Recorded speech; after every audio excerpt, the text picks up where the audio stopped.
He turned water into wine, I turned whiskey into songs. Too many second chances, too many too far gones.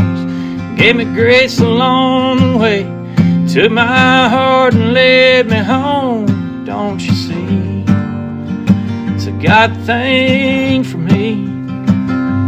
Now I write songs about the heartland. My heartland's in Tennessee. Welcome to the Heartland Journal podcast with Steve Abramowitz, editor-in-chief of heartlandjournal.com.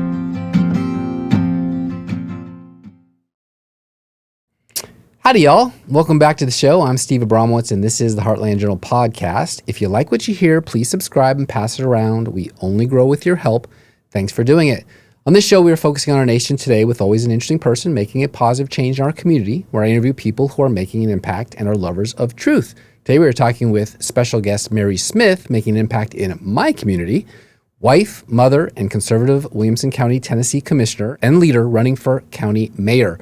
Her mayoral campaign drew hundreds of supporters to Thompson Station's Homestead Manor. For the first time in 24 years, Williamson County will choose a new mayor. Quote, "We will prioritize needs over wants, attack waste, and protect taxpayers because stewardship isn't just a policy, a moral obligation," she said. Passion with purpose, integrity, truth. Micah 6:8. "He has shown you, O mortal, what is good, and what does the Lord require of you, to act justly and to love mercy and to walk humbly with your God," is her motto. Born in St. Louis, Missouri, with over 25 years of strategic project management experience with leadership roles at companies ranging from mid-sized organizations to Fortune 500 firms, and currently serves on a strategic management team at Nissan North America, her vision is clear: to lead with common sense, compassion, fiscal stewardship, and a servant's heart, ensuring Williamson County remains one of the best places in America to live, work, and raise a family. The primary election will be held May 5, less than a month from today, with the general election on August 6. Mary, hi. Happy Easter. Good Friday. How are you today? I'm doing great, Steve. I'm so glad that you came in studio. Last time you were on about a couple years ago, we had to use that Zoom machine. So here we are. Yes. Real people, real life conversation. It's a great space, great space. All right. And so are you looking forward to Monday night Mayor Forum? Yeah, I mean, I am. I think it's going to be a great opportunity for people to just see, the two opponents that are running the Republican ticket and just be able to hear both of our visions for the county. I think it's just always important for voters to educate themselves around who's running for local office. And so I'm just really, really happy to have that opportunity to share my vision and my qualifications and why I'm seeking the office of the county mayor. It's been such an interesting era that we've been through, because a lot of places across the country, they're not as excited as you are sounding to do this. They don't want to debate anymore. They hide behind debates. They just don't do the debate. Why are you excited to actually have your opponent across from you and be heard? Well, I mean, if you're not in the political circles, it's not something that I want to say that I enjoy doing, because there's a lot of people looking at you and you're under a microscope and there's a lot of people judging you.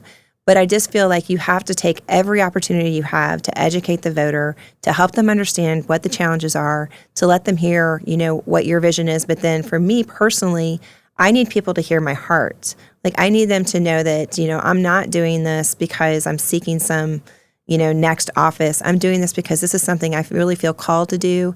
I feel qualified to do. And I just see so many opportunities for our county. And I just really think that I've got the right qualifications to step up and be part of the solution. And I just think it's really important for people to hear that. There's no excuses. When you have all these different informations out there and you're able to see you and your opponent side by side, we're both conservative. So what is the difference? I get that question all the time, like, why should I vote for you versus your opponent? And I think this is going to be just a great opportunity to share that. But it is a little nerve-wracking. You're going to be in front of an audience of hundreds of people, and who knows how many people are going to watch it. But you do want to make sure that whatever you say, at least for me, it's authentic, it's true, and hopefully it'll resonate and people will get out and vote. Now, you aren't one of these political blue buds who have been doing this, since you graduated community college or something of that nature. So you, if I'm not mistaken, ran for election for county commission and won. You ran a re-election and won, and now this would be your third campaign to be mayor, which is a big jump up. But what did you learn about campaigning in Williamson County the first time? What were you surprised by when you actually were in the office for the 4 years-ish? And what are you learning from the people now as you run for mayor? So the first question, so what did I learn when I ran the first time? Well, when I ran the first time, I really was it was interesting because you could think a local election, it wouldn't get dirty. I would say for the most part, my election in the primary with my opponents was very cordial. I do think that for the most part, we were all out there trying to do our best to win the seat. I mean, I learned about how important it is to get out and meet the people that you're going to be representing. So I spent a lot of time knocking on doors, going to community events, really just engaging with the public, because you are basically interviewing for this elected official position, right? So you want to go out there and make sure you understand what the issues are. So if you win, if you're blessed to actually, or honored to actually win the office, what are you going to do when you get in there? And what's really important to the people you're representing? Because if you win, you won because they believed in you and what you were going to do. So I think that was one of the things that I learned is just how hard it is to run. Also, stay away from social media. That's kind of another thing I learned, is that because anybody can go out there and put something on the keyboard and post it and just walk away. And you just learn very quickly, like, they don't know you. Maybe they're just passionate about the person that they want to support. Mm-hmm. But there's a lot of things that go on in social media. I think it's just a really bad place to go. You're better to go out and meet people face to face, hear from them directly, and just be able to have that engagement and build those personal relationships. So much more important, especially a local office like county commission, where you're representing an area of like approximately 15,000 people. So that's really important. So those are some of the things I learned. Once I won, not just any location of 15,000 people. Williamson County is it's almost a state. It is. So we got 275,000 total, but my district, which was District 5, was about 15,000 folks that live in that district. So I represent Arrington and Nolensville on the east side of the county. It's beautiful, beautiful side of the county. You have the town of Nolensville, and you have all the beautiful agricultural areas of Arrington. So it's just a great place to live. Mm-hmm. But once I got on the commission, the things I learned are, just how big our county is. When you look at all the different operations and all the different departments that make our county work every single day, obviously the schools is the bigger portion of it, but you're talking about your law enforcement, public safety, emergency services, roads, solid waste, all those things that you don't think about every single day, but that you use every single day. Sure. So it was really educational just to see all of the complexities and sophistications that go into how our county government works. And then the state laws, like how you have to work with the state to actually get some of the things you need at the local level. Mm-hmm. So there's real partnerships there also between the county and municipalities. There's a lot of people you got to learn to work with. So it's a lot of give and take. You don't always win. Your side doesn't always win. But there's always opportunities to continue to educate people on how important it is as a conservative to always look for ways to steward money more wisely. So from candidate Smith to council member Smith to now running for Mayor Smith, what did you learn that was the most important thing to make your priorities as mayor unique? I think that for me, it really came down to, when you look at your priorities, you do listen to the citizens, but it's really about solutions for those concerns. So everyone kind of has the same concerns. Everyone's concerned about traffic. Everyone's concerned about the rising cost. In Williamson County, there's a huge concern about losing our identity. Mm-hmm. But we can talk about concerns all day long, but what are we going to do about it? So I really think that while those are priorities, you really have to focus on what can you actually do to make things better. And so I really believe that my getting on the county commission helped me start to put a plan together. So putting a plan together and knowing how to execute that plan is really important. Mm-hmm. And that really starts with information. Mm-hmm. You have to understand how your budgets work. You have to understand where the money goes, what you need to actually operate a county, and where you can actually look for some of those cost savings. And do you think sorry. No, go go ahead. Do you think that you also found with the votes? Because you may have the silver lining, silver bullet solution, but do you actually have 51% of the council? Do you know who you're going to be asking for help as mayor to tip the scales to actually implement the solutions? Right. Consensus is important, right? Because you have to work with all your elected officials. At the county commission, when you're looking at funding and you're looking how the money gets spent, you got to be able to build consensus with the county commission. And I think the best way to do that is by presenting the options and the information and being proactive. So you have to come to them as early as possible and say, here's the challenges that we're facing.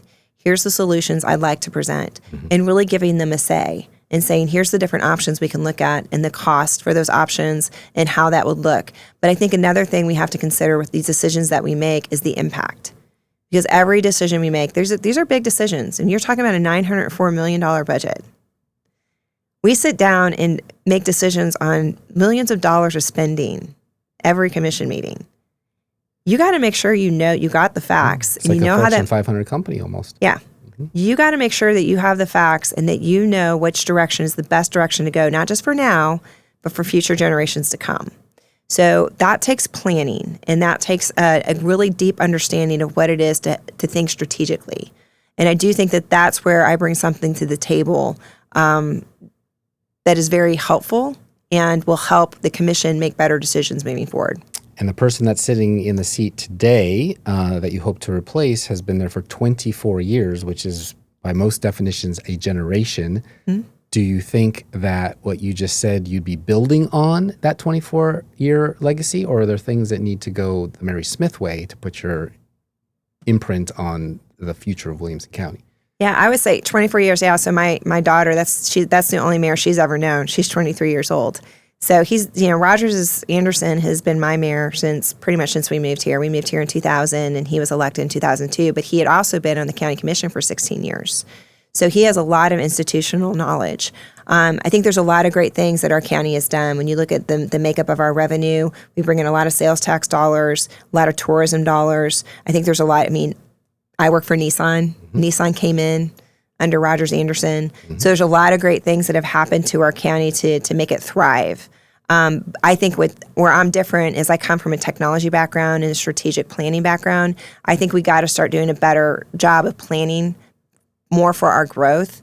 So I think that the modernization is something we've got to look at. We've got to bring our systems up to today's standards. We want to make sure that information is readily available for anyone who has questions. So we want to make sure that we have a more open government for people to go in and do their own analysis. We have a very smart constituency, and they have a lot of questions. Mm-hmm. And I think we got to make our government be able to work for them. So when they have questions, they know where to go find the information, regardless if it's you're applying for a septic permit or you just want to know where the school funding, how does the school funding work? The school board does have the school district has a pretty good website that you can find a lot of information on there. But I think collectively we can do a better job with just being a better channel of information. Yeah, 24 years ago when he started, they didn't have websites. But also in those 24 years and 10, even 2, the demographics have changed quite a bit in Williamson County. People like me from Seattle, people like you from Missouri with Nissan themselves, Japanese company, they came subsequently, and it is not what Tennessee would have looked like, especially Franklin, especially Williamson County, 5-6 years ago. And so you said they're smart people, and they are. They're the smartest from California, the smartest from New York, because they chose it. Mm-hmm. Have you seen some cultural shifts in the demographics of people that are going to be voting for this election versus, say, the last few that Anders was up for? Yeah, I would say, we moved here in 2000, and now it's, 2026, and you've had a lot more high-tech companies come in. But I would also say that, your agricultural community, too, is really important to our identity in this county. And so I feel like I'm one of those people that really appreciates the folks who made this county great to begin with. But I also want people who have moved here, I want them to feel welcome, but I also want them to understand the legacy and the heritage of the folks that kind of made this county the the place they wanted to move to. Mm-hmm. And that's, you have to be a bridge. You have to be a bridge between the rural area and the great communities that we have in the rural areas, and then the more metropolitan areas, which your Brentwood and then city of Franklin. You got to be able to relate to all these different folks, because they all have different perspectives and they all have different concerns when it comes to the future of our county. Yeah. So I do think that there has been changes. I espouse to these small town values, those that are based in faith and family and service. And I do think that when people move here, we got to make sure that they know what a special place it is they're moving to. Yeah, I always say that they have to have a little bit of a historian in you if you want to live here, because we just had an election. A very liberal Nashville, Davidson County-ite came and tried to get Williamson County-ites to vote for her, and she got blown out here. But she won there. But if Nashville wants to creep into Williamson County, they need to know the history that this place is not like that. Let's talk about that for a second. So based on recent job postings, Nissan North America is a major employer in Williamson County with a significant corporate presence in Franklin, where we're sitting right now. Approximately 1,850 people at its Franklin headquarters in Williamson County, including you. In Smyrna, about 8,400 primary production hub. That is not here, but Franklin is the North American headquarters. Smyrna is a different county, Rutherford, I believe. So how is the relationship between big business Nissan and Williamson County?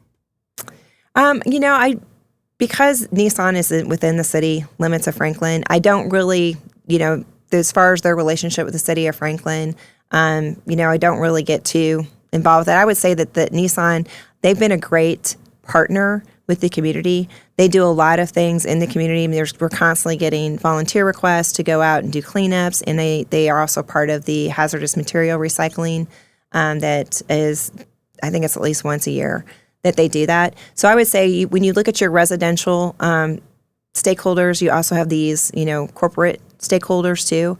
And I think that Nissan has really embraced the area. And, I work there every day, and there's some of the most amazing people that work at Nissan, but a lot of them don't live in the county, mostly because of affordability. So we do have a lot of people that are working inside of our county, but that are not living including inside police of our county. And fire. Yes, and that has been something that I have really, really been focused on. When you sit down and you talk to our deputies or our teachers or any of our county workers, I've even had a kind of heartbreaking conversation with highway workers.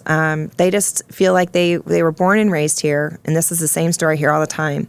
Teachers that were born and raised here, deputies that were born and raised here, you're a little kid. What do you want to do when you grow up? Oh, I want to work for the sheriff's office, or I want to be a teacher.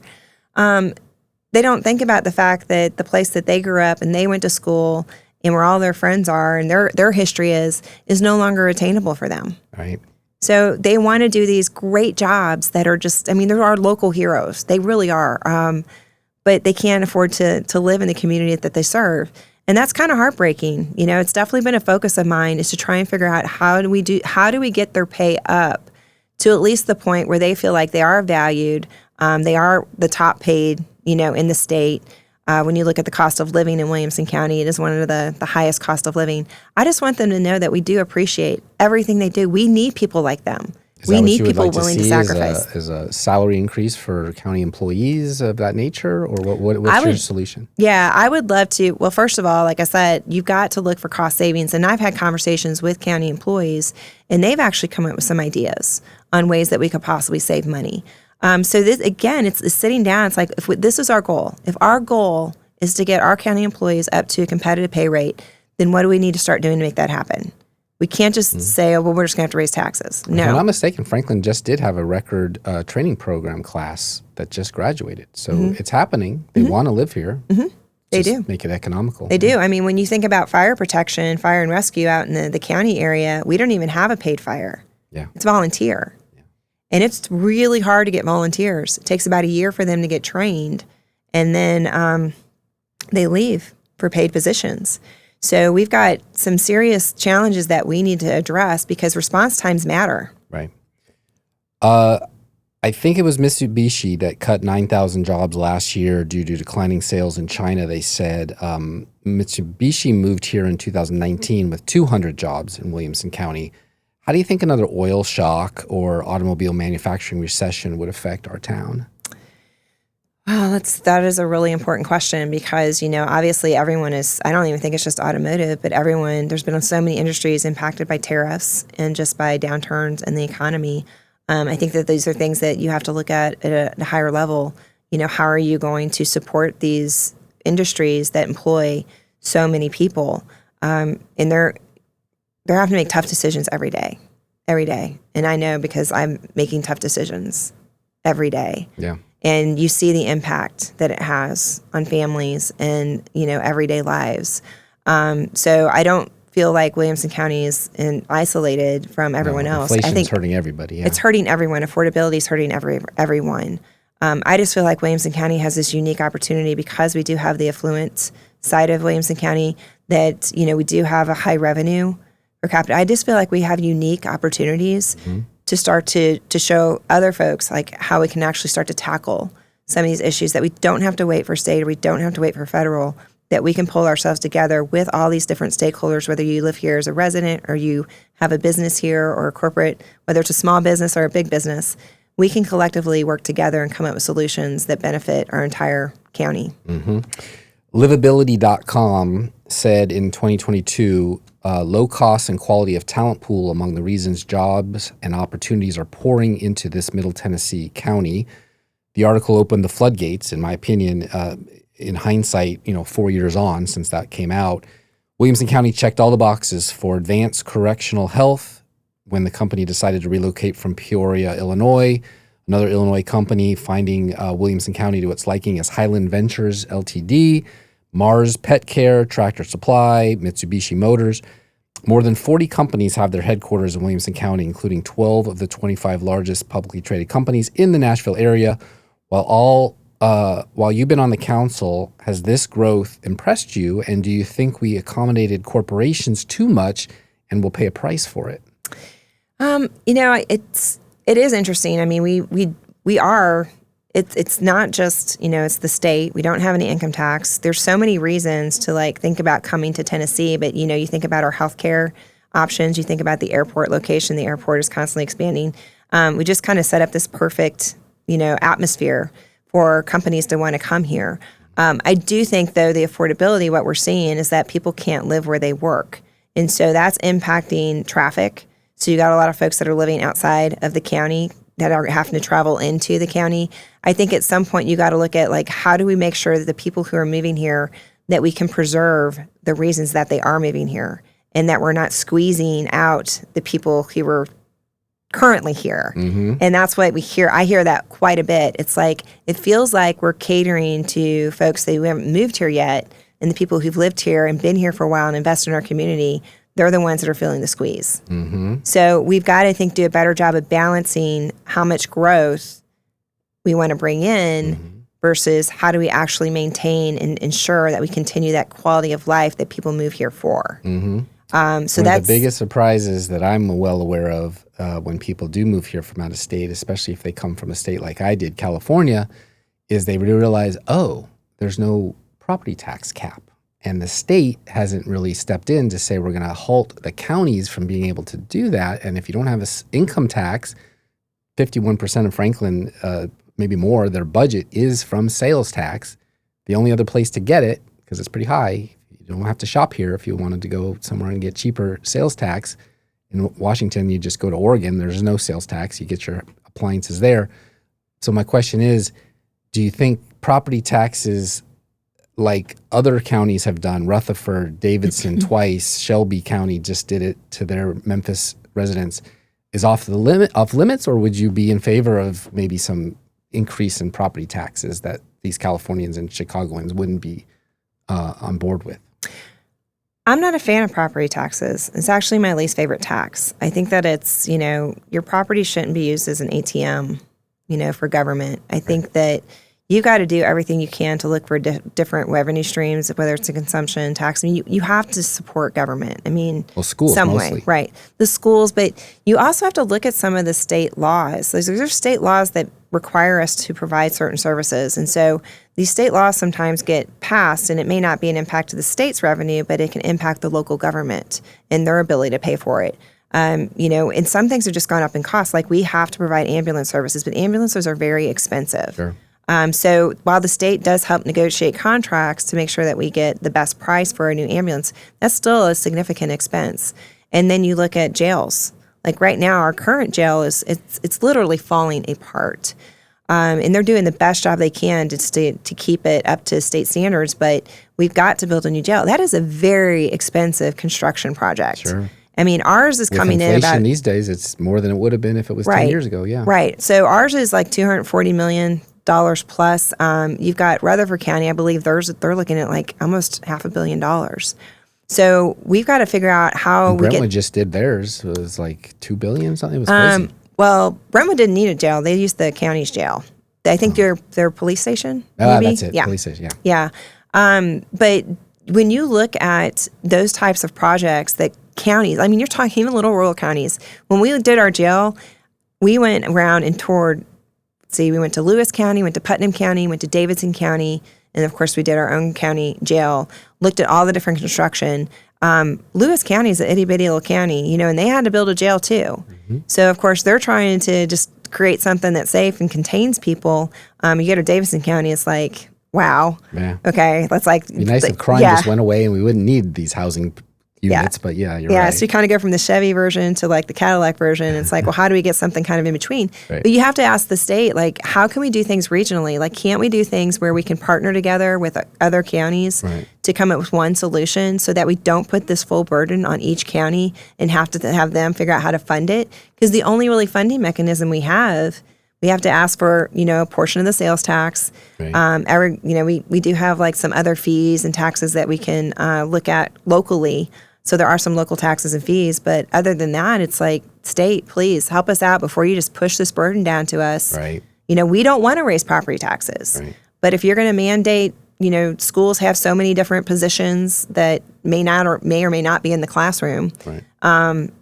You got to understand that that's going to cost us money because those people need raises every year. Yeah, and you don't want your jail to be so high-tech and modern that it's accommodating. So somebody who says, send me there, the briar patch. Yeah. Well, that's the point of like being proactive with law enforcement so people don't want to come to Williamson County and commit crime. Right. So it should be a deterrent. Exactly. Not the accommodating Sheraton hotel if you commit a crime. You'd be surprised, though, how many people get arrested just to get health care. Oh, I know. And speaking of, Williamson Health is a major employer in Williamson County with more than 2,300 employees across 30-plus locations. I didn't know that. The system includes Williamson Medical Center and features over 860 providers.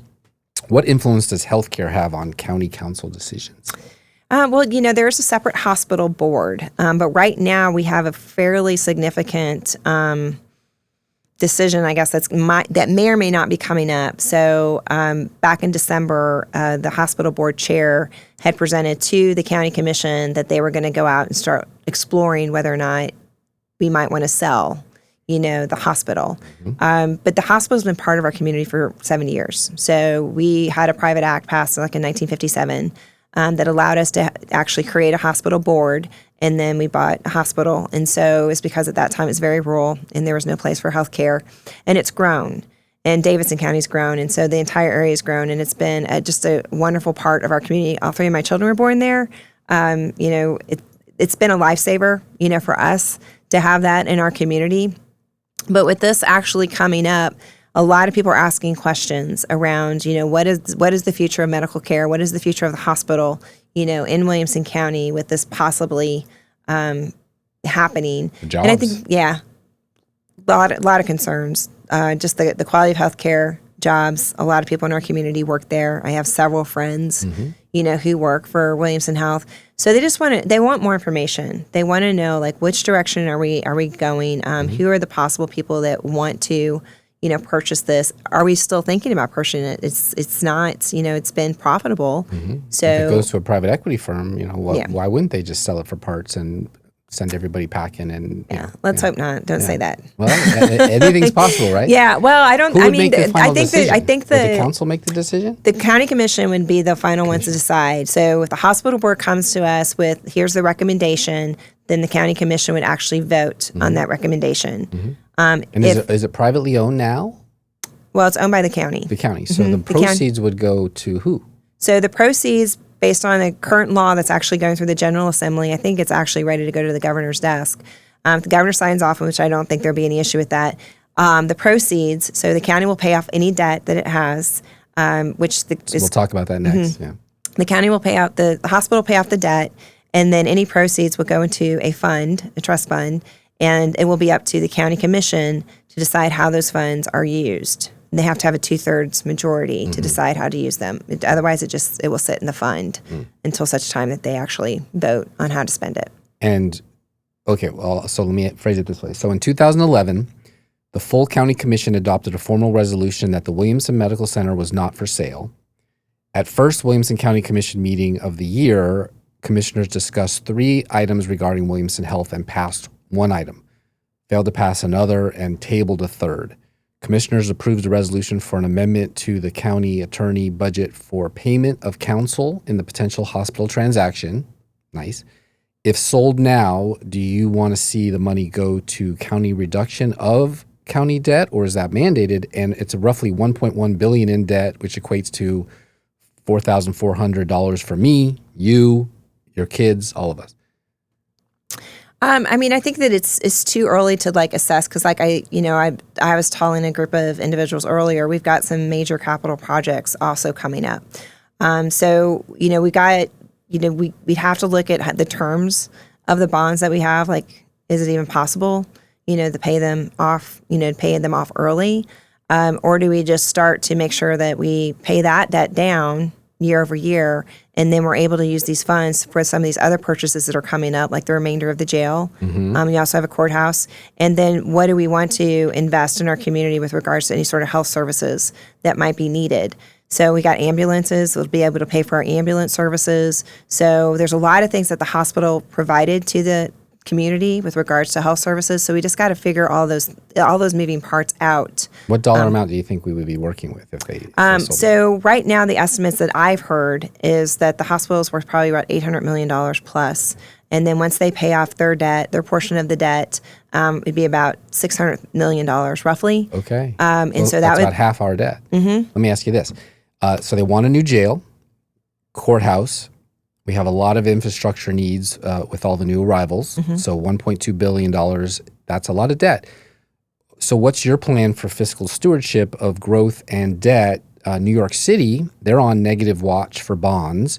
Are we in danger of losing our AAA bond rating if we don't do something like pay down debt? And it was just February this year when both Moody's and Standard & Poor's rating services gave our 17th consecutive year the city of Franklin, which I know is not the county, but it's the city, a AAA rating for Franklin's proposed $106.5 million in 2026 general obligation bonds. It will be a lot more expensive if we got downgraded to say AA or A if this debt trajectory continues. What is your plan for stewarding this? Well, I think keeping the AAA bond rating is important. So when we need to take out debt, we have the ability to do it at a lower interest rate. I don't feel like right now that that's in jeopardy. It depends on what happens really with the hospital. I would like to see us just to start pay down more and more principal and not take out debt. So, for instance, if we're going to pay $65 million in principal down this year, let's make sure we're not taking out more debt than that. Right. So let's try and make sure that we actually can phase out taking that debt out. And let's start saving ahead for the things that we know we're going to need to purchase, whether it's vehicles, whether it's maintenance on our buildings. So I would like us to be able to look at those cost savings, look at those alternative revenue streams, and see how we can start putting money away for those things that we know are going to be happening or coming up for purchase. Is there a current plan in place in the last 1, 2, 3 years that sounds like what you just said, where they're either net zero of new debt to do everything, or has it always just been debt on top of debt on top of debt. There's been some years I think that we didn't take out more debt than what we were, but I think we just got some big projects, coming up. So I think we've got to start looking at the revenue side. We've got to start increasing our revenue so we can pay for some of the things that we don't need to put in on the bond issuance. So I think we just got to start to look a little bit more strategically around what do we really, really need to take out the bond debt for, and let's not take it out for maintenance and things that we should be able to pay, cash for. Okay. So I think if we can look at how to pivot away from putting too much on the credit card per se, that I think we can start to see that debt come down, over time. I just don't want to see us leave a legacy of debt, to the next generation. I think it's like any corporation, labor and energy are the two biggest inputs into running anything, whether it be a business or a government. Is there a layoffs potential in the future for the county employees? Yeah, I would say no, because I think we've got the right amount. I mean, we're having a hard time hiring folks. Right. So I would say no. I mean, we need to really be focusing on recruitment and retainment, and we also have a workforce that might be retiring. So realistically speaking, if the hospital were to sell $250 million, maybe could go towards debt. Yeah. Financing. Yeah. I mean, we want to look at, obviously we just want to be good stewards with that money. We just want to make sure but we also got to make sure. It's a one-time thing. It's not like it's recurring every year when you sell $1 billion hospital. Yeah. Right. And you want to scrutinize your capital projects though too. You don't want to just be like, okay, wow, now we've just got this windfall. Now we can just, you got to be very careful about how you build. You want to build for, long-term planning, but you don't want to overbuild either. So we've got to be very careful about, it's stewardship. Whatever you're blessed with, you got to make sure that you use it wisely. Right. And that blessing's there for future generations to build off of. So, obviously 70 years ago, this community invested in this hospital, and now it's moved into an $800 million, asset. And the finance needs of the new entity going forward for the next 20 years is not going to be the same as the old one. So they're going to not necessarily want the same economic model that we are blessed to have this one grow with. So it'll just change things for sure. Williamson County, Tennessee has not had a female county mayor. I don't know if you know that, with the office long held by men like current Mayor Rogers Anders, 24 years. However, in 1987, Lillian Stewart was elected as the first female mayor of Franklin, the county seat. What do you think your wife-mother experience will bring to office, and how do you anticipate your relationship with Franklin Mayor Ken Moore will go? Well, as far as like being a mom, as I told folks, like what one of the qualifications for a county mayor is like, if you've been a mom, and I've raised 3 teenagers, you learn to pick your battles, that you're going to be told you're not always right. So you have to humble yourself quite a bit. But at the end of the day, it's just showing them that how much you care and that you want them to grow up and be prosperous and successful, and that you're always there and you're always going to love them. And I think that, for me, I just want people to know that I do care. I do care deeply about everybody that lives in this county.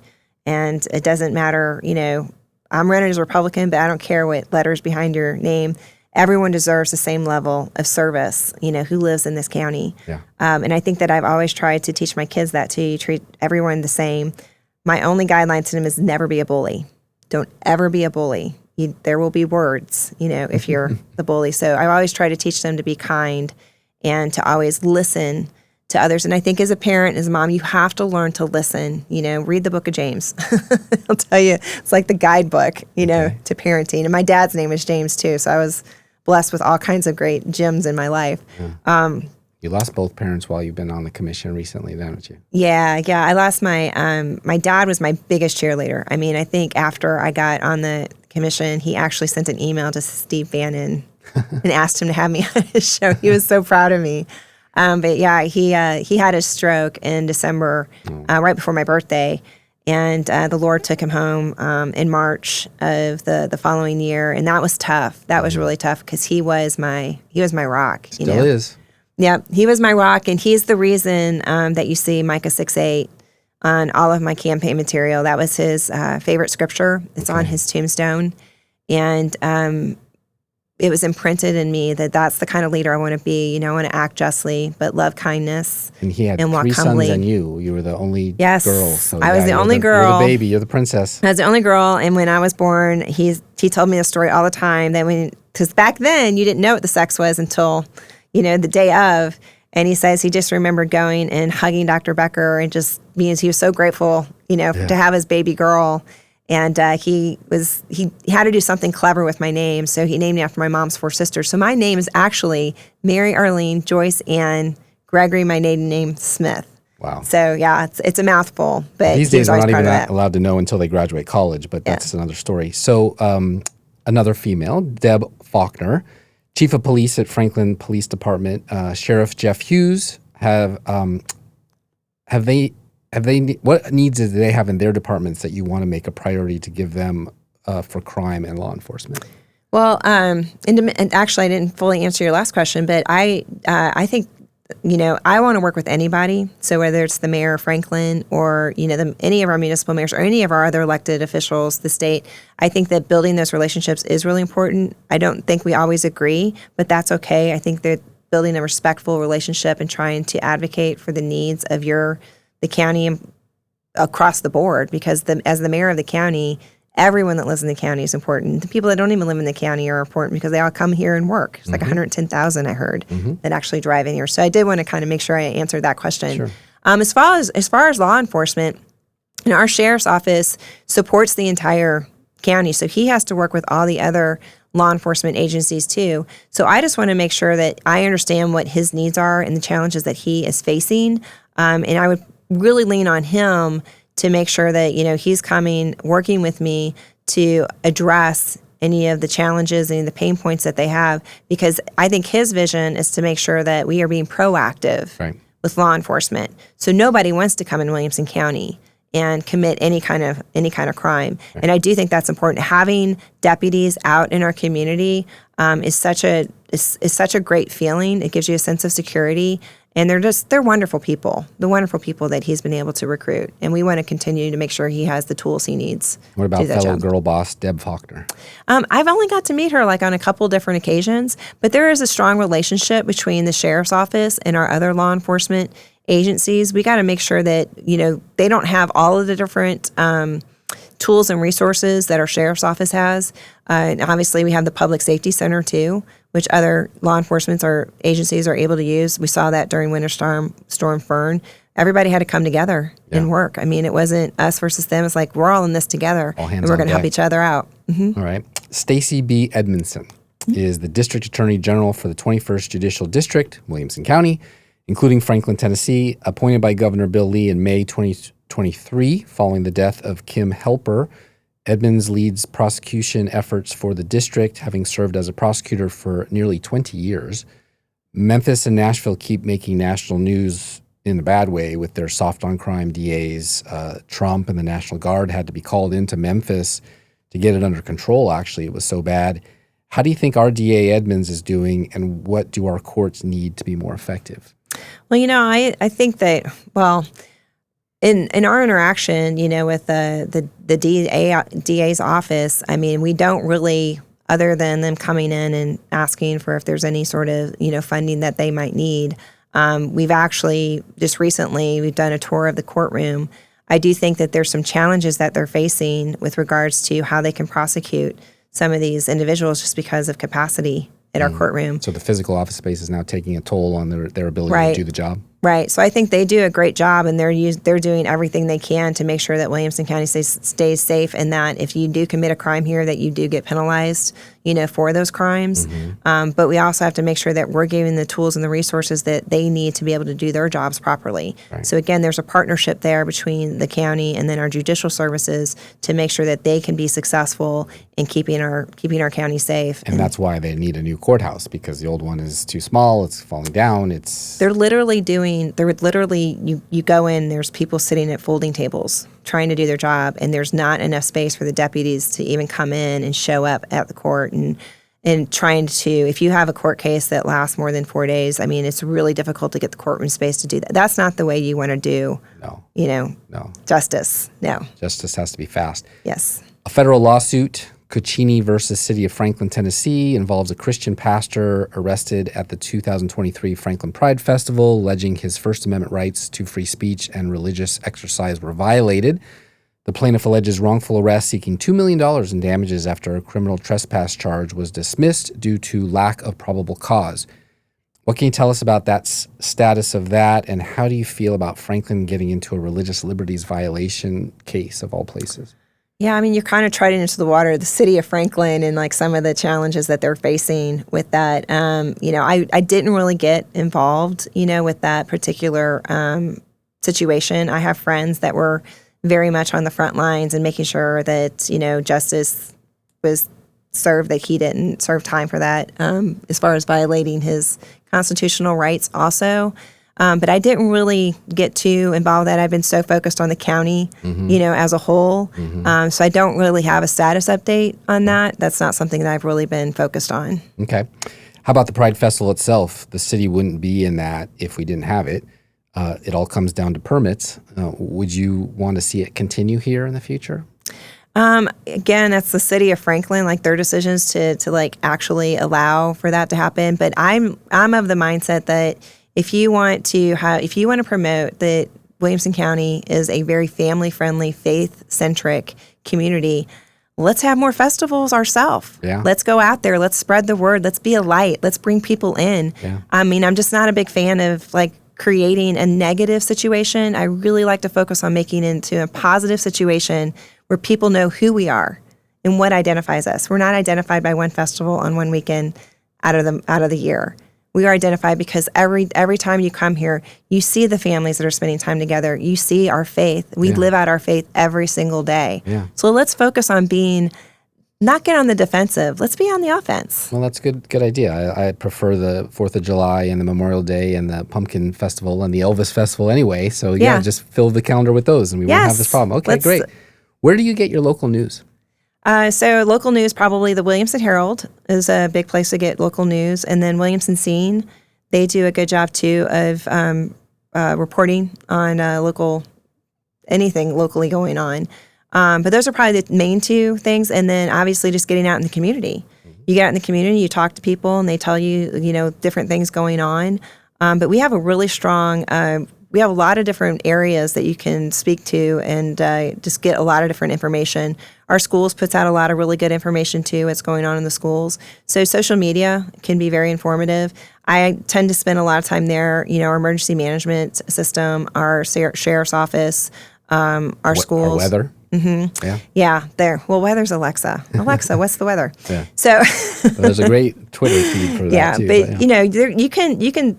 I think the Williamson Herald, they put a lot of daily information out with what's going on in the community, all the different organizations that are part of our community. So I think that they are kind of really the main source for local. And high school sports. So from your seat on the council, what would you say the biggest issue facing Wilco is for next year?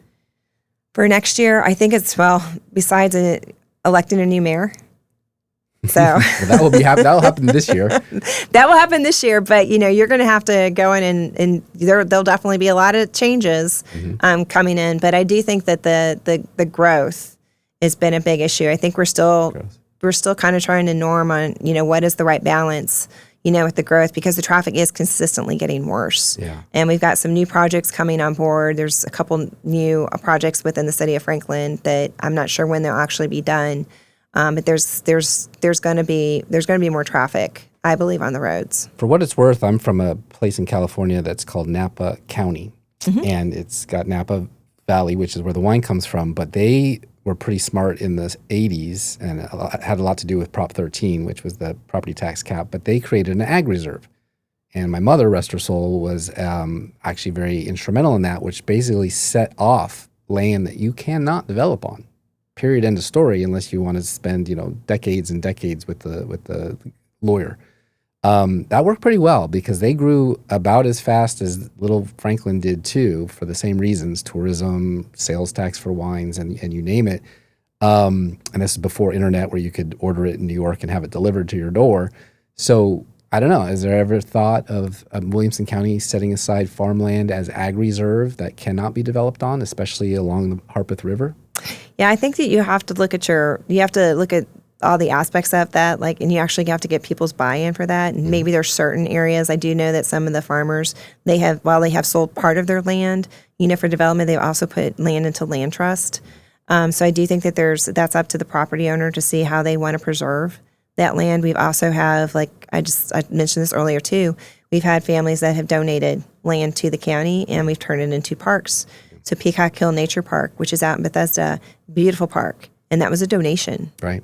From a lot family. Of the Civil War sites or parks. Yeah. As well. So there's the Heritage Foundation is a really important part of our community. They do a lot to try and preserve our history and preserve just the legacy of what built this county. So that's really important to be able to do that. But I do think that building the agritourism and making sure that our agricultural areas are preserved is huge. I mean, it's part of our identity. It's on our seal.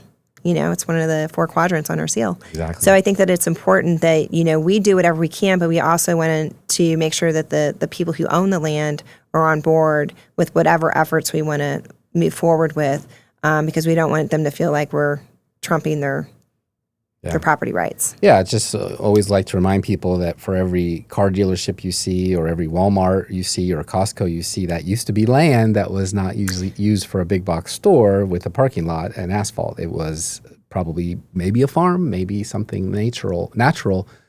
Growth. You have to have a grocery store. You have to have a gas station. You have to have services nearby, but I think you can do it in a way that it doesn't impact the overall, just taking all the farmland and developing it. Some of the farmland is just not really right for development either. Right. But I think one of the trends we're seeing, I think this is really in Texas as it's happening, you're seeing the farmland go to data centers. And that's been a hot topic. I didn't want to get into that because that could be an hour right there. But yes, exactly. But I think that is something we got to keep our eye on. And I think that when you look at some of the other challenges that the county's facing that I didn't, as we sit here and talk, I think that we've got to look at cybersecurity. We've got to look at AI. We've got to look at a lot of the... It's really a water issue, to be honest with you. I mean, the utilities and then, of course, eminent domain with transition lines that have to go from the center to wherever the power grid is. So, yeah, it can be an ugly situation. You'll deal with it, but I don't have time to deal with it on this show. Right. But we can come back and we can talk about about that, hopefully as mayor, so we can say, let's not do that. Don't put it right next to the Harpeth. It's hard enough to get water pressure in my shower, much less feed a data center. Well, we've got water. I mean, just to the south of us, Murray County is dealing with water issues and infrastructure issues. Duck River. So I just did a show on it. Yeah. So we've got to be mindful of these threats that are out there, and so that we don't get caught off guard. Yeah, responsible growth is the key to anything, and you just can't let these developers run roughshod over every square inch of land because it's supposed to be land of the free, home of the brave, and majestic mountains. And I think we'd have to work more closely with our developers. Again, it's another one of those areas where it's like us versus them. It's like, no, we need to work together because we need developers because things are always changing, and now you've got areas that are kind of falling apart. They're getting older and aging out, and you need those developers to kind of come help you and revitalize too. Yeah. I think we just got to stop thinking all the time that we got to build on raw land. I covered a mayor's race in Cool Springs, Colorado. Colorado Springs, Colorado, and it was developer versus developer. And so the county council had to rush real quick to think, who do we think is going to win? Because we need to section off all that land so that guy can't do what he wants to do to all this precious Colorado land. What a strange dilemma to do that. It's like lobbyist versus lobbyist. Okay, I kind of get it. It's going to go to Boeing. It's going to go to Lockheed Martin. But when you're talking about like, where are we going to put the 200 units of housing? Is it going to be this guy's project or that guy's project? And that guy's going to be the mayor. Conflict of interest doesn't get any less interesting than that. Conflict of interest is very interesting. Because I do want people to know too, in running for county mayor, that I don't have any. I don't own any businesses. Not conflicted in the county. Okay, good. I don't own any big pieces of land in the county. I have, if you look at my donations are from teachers, law enforcement. I do get development dollars, but they're friends of mine. They know what I stand for. So, you don't have to worry about any sort of backroom deals. Yeah. And your track record on the council votes. Yes. Proves yes. it. Yeah. You can look at my record. I'm pretty straight shooter. It's all about principle. It's not about power. It's about just every day showing up and just doing the right thing. Yeah, I don't get the sense you're the kind of person who's like, I must be mayor so that I can rule over the land. Like you're doing this because like nobody else is doing it, and the turnout's going to be something like 10%. The other point I want to make, as you said, was developers. We had so hard to get people to run. And there's so many great people. Who wants to be yelled at and talked nasty about, like you have I to know, be a right? certain skin. You have to be the daughter with 4 brothers to even think of it. They did toughen me up. Right? But I just think even since I was a little girl, I've always had this tendency to step up for the little guy. And I kind of feel like that same person. It's like, I just want to step up for the little guy and just show them that, no, you can't have a county government that actually works for you, that listens to you. Well, that's Gary Cooper in High Noon, and that's apparently Mary Smith as potential mayor, but current council member who has a voting record to prove it. Okay, last question.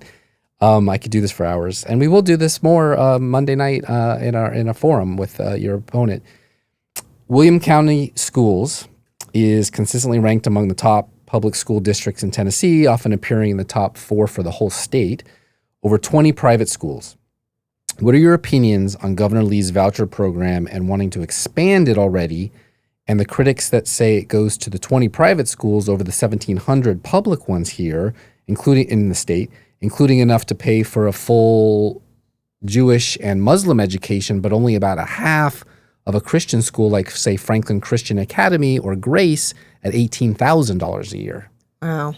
Yeah, that has been such a hot topic. And I think sitting on the county commission and having to make decisions around our school budget, you start to see just some of the numbers side of it too.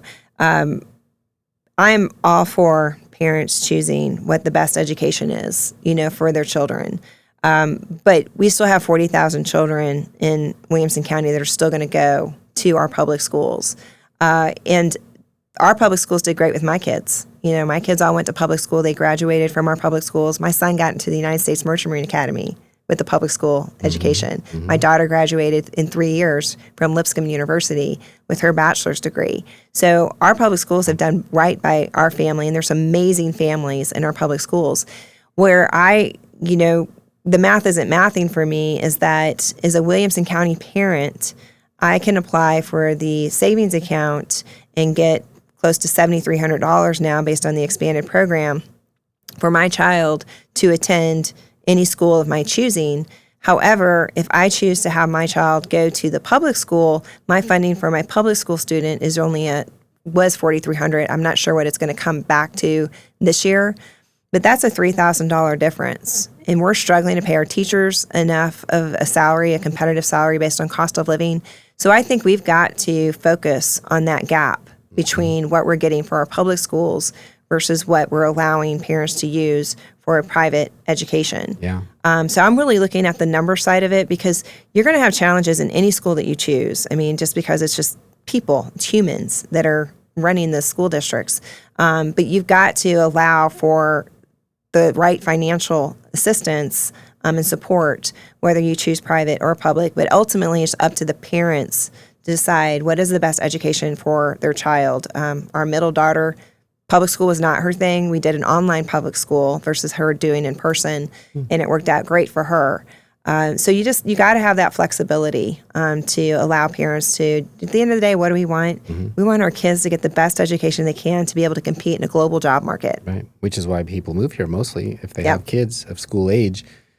We did. We put our daughter in the last 2 years of high school here in Williamson County because of exactly that, of all the counties in the country. Okay, last question.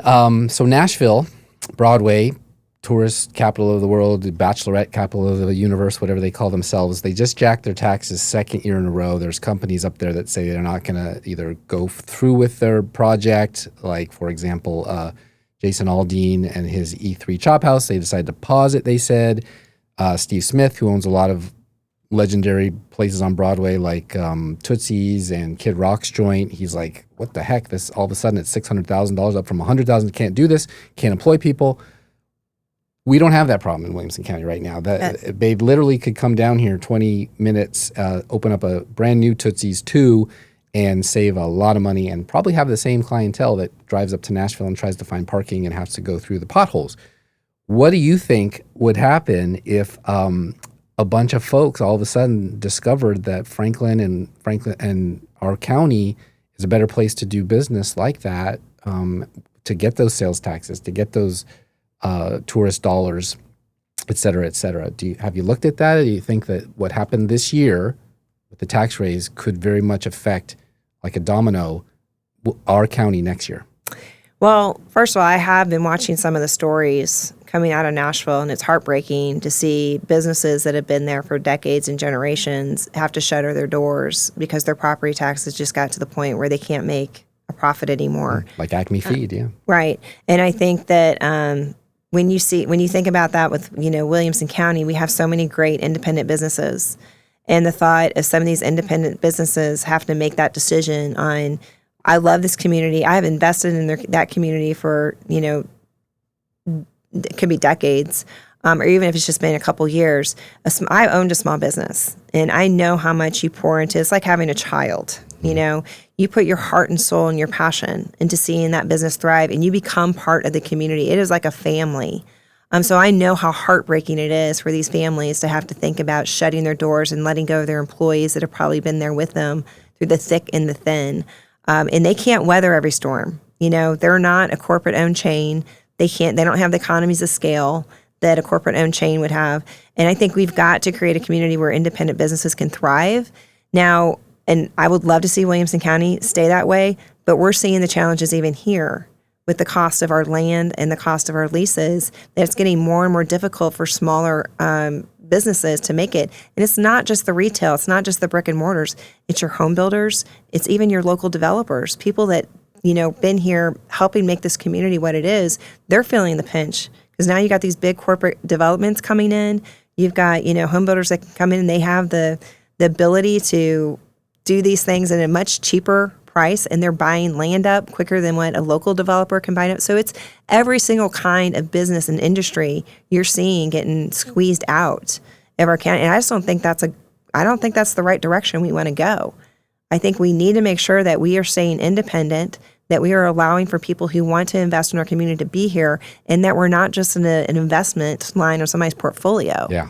It's really important. That is. You're absolutely right. Well, Mrs. Smith, one of my favorite movies is Mr. Smith Goes to Washington, so we'll have to keep an eye on you to see if Mrs. Smith. You should, and watch it. Mrs. Smith Goes to Williamson. There's great lines in there, so watch it a second time or third. And Mrs. Smith Goes to Williamson County Mayor's seat. We'll see. We'll keep an eye on it. No guarantees, but we're rooting for you. So we're at the end here, so please tell our listeners your closing argument and where they can go find out more about you, your campaign, maybe donate, join you, social media, everything else. Yeah, so again, this, like we talked about, this is an historic election. It's the first time in 24 years that Williamson County will elect a new mayor. The current one is retiring. I have been in the trenches on the front lines for the last 4 years. I feel like this is an amazing opportunity to move Williamson County, build upon the foundation we have, but do things better, for it really to become that beacon for the rest of the state on how we can actually take care of our people and build a future that we can pass down to the next generation. But people got to get out and vote. So this is a very low turnout election. The early voting is April 15th through the 30th. So it's coming up. It's Next just week. around the corner. Yeah. Just around the corner. Election day is May 5th. So one thing you just got to remember, Smith on the 5th. But we need people to get out and vote. I would love people to go to my website. It's votemarysmith.com. You can find out more information about me. You can ask me questions. If anybody has any questions, I'm very accessible. And if you email me, you will get a response from me. So I don't have a big paid staff. So this is total grassroots. This is volunteers. This is boots on the ground, everyday people that are behind this campaign, and they really do care about this county, and they love this county. And I'm just the fortunate one that gets to be there to lead the effort. So, That's it. Awesome. Well, we wish you the best of luck. Thanks again for coming on with me a second time, maybe a third time as mayor. We'll see. Quick break, everyone. I will be right back. Now I write songs about the heartland. My heartland's in Tennessee. That is it for this episode. Thank you. This is Goodbye for Now. I'm your host, Steve Abramowitz, editor-in-chief of HeartlandJournal.com. See y'all next time. Peace in our time, and definitely glory to God. Hey, everybody!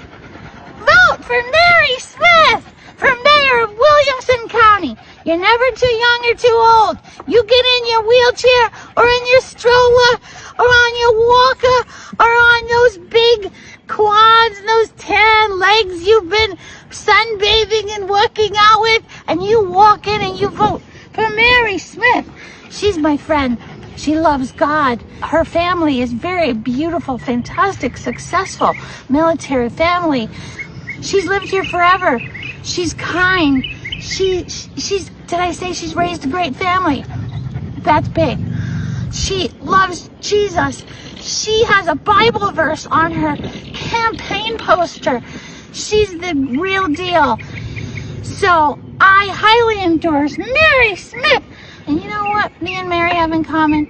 We think that people who love Jesus and study the Bible should run for office. You know? Because instead of sitting at home and complaining about the world falling apart, let's do something about it. Do something about it. Pray. Run for office, the hardest thing in the world. Not easy, not fun. But it's our duty. And, yes, scene. This is the way we do. Proud Mary left a good job in the city, working for a man every night and day. And I never lost 1 minute of sleeping, worrying about the way that things might have been. They will keep on turning. Proud Mary keep on burning. Rolling, rolling, rolling on the river. Cleaned a lot of plates in Memphis, pumped a lot of trains down in New Orleans. But I never saw the good side of the city till I hitched a ride on the riverboat Queen. It will keep on turning. Proud Mary keep on burning. Now we're rolling, rolling, yeah, rolling on the river. Rolling, rolling, yeah, rolling on the river. What you say? Say it one more time.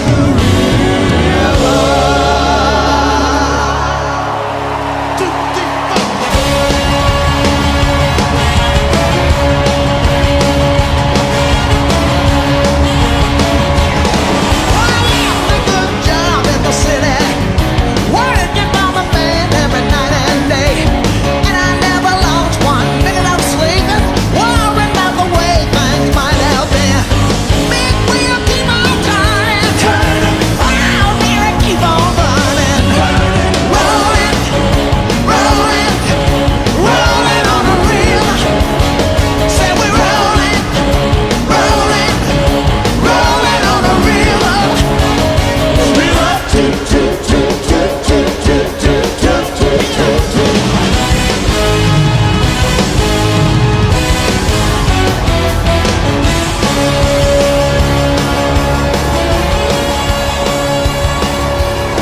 I cleaned a lot of plates in Babylon, pumped a lot of trains down in New Orleans. It's a long way to Nashville from that Napa Valley vine. Put me on a road less traveled. Lord, now I know why. God knew I'd get there in His perfect time. Heartland Journal Podcast is the media property of heartlandjournal.com, where you can find news stories, commentary, and content serving the heartland of America. Any views or opinions represented on the podcast are personal and belong solely to the creator and do not represent those of the people, institutions, or organizations that the creator may or may not be associated with in professional or personal capacity unless explicitly stated. Now I write songs about the heartland. My heartland's in Tennessee.